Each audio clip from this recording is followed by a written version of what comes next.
RPBC this time. And already Caloocan Supremo gets the...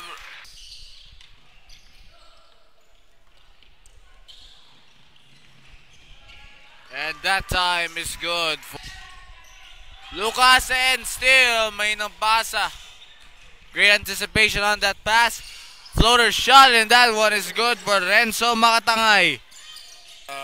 Some other big name coaches in the junior division ng NCAA and UAAP.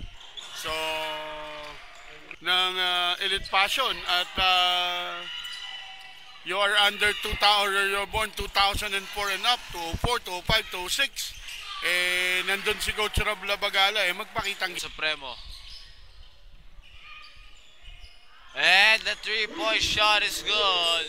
At nagbabalik po tayo dito sa ating yung ating mga nasa Facebook page.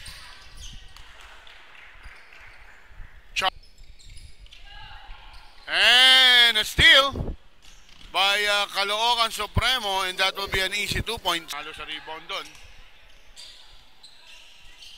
Nileba. Wow! Oh, no good that time. Great entry pass. And the offensive... Kagandaan, especially on the long range, no? Dahil parang minamadali nila ma-release kaagad yung ball. Oh! Wow! Saktong-sakto yun. Rapa.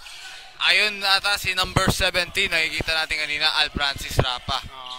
At ito si Sebastian Bangkuyan saying, go Supremo. Oh. Juno pass to number 3 to the 3-pointer.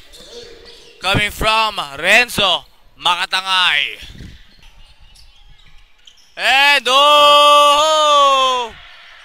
At the after a great win against RPBC on the first opening on their debut game dito sa NYBL, itong Elite Passion Sports